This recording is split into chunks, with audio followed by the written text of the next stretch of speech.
জুলাই জাদুঘর এটা তো সবই তো একটা নিয়ম মতো চলবে।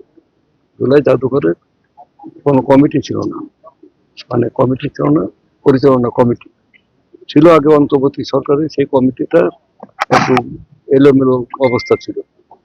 আমরা নতুন করে পার্লামেন্টে বিল এনে আমরা সেইটাকে নতুনভাবে তৈরি করেছি।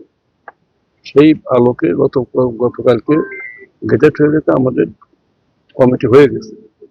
এখন আমরা সাংবাদিক সম্মেলনের মাধ্যমে আমরা মানে জুলাই জাদুঘর যে কথা, জাদুঘর বন্ধ কেন বন্ধ, মানে জাদুঘর আমরা কমিটি ছিল না, পরিচালনা কমিটি ছিল না, তাহলে যে খুশি সেই করতে পারে।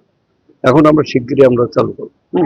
সে কত 18-20 বছর যাবত এখানকার শিক্ষা, শিল্প, সংস্কৃতি, অর্থ ব্যবস্থা, আইন ব্যবস্থা, civil administration, police administration, bank, বিমা সব কিছু মানে ধ্বংস স্তূপে পরিণত হয়, সব লুটপাট করে। এবং এখানে জনগণের কোনো মূল্য ছিল না, মানে ভোট হোক আর না হোক ক্ষমতা থাকতে হবে। দিনের বেলা বিপদ দেখলে রাতের বেলা ভোট কেটে, রাতের বেলা ভোট কাটলে 18 সালে সেখানে আপনার নির্বাচন ছিল প্রশ্নবিদ্ধ।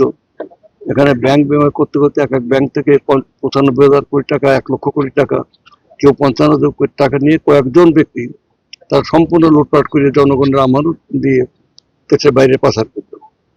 আচ্ছা, তাহলে এখন আমাদের কাছে যেটা দাঁড়ালো যে একদিকে হলো লক্ষ লক্ষ কোটি টাকা লুটপাট, শিক্ষা ব্যবস্থা হলো যে পরীক্ষার খাতায় লিখুক আর না লিখুক 98% পাস করে দিতে হবে, তেমন শিক্ষা শেষ, ইতিহাস মানে পাল্টে দেয়া। এখন সংস্কৃতি সেখানে তো মানে ধ্বংস করবেই। আমরা নির্বাচিত একটা গণতান্ত্রিক সরকার, 100% নিরপেক্ষ ভোটের মাধ্যমে বিপুল সংখ্যাগরিষ্ঠতা নিয়ে আমরা সরকার গঠন করেছি।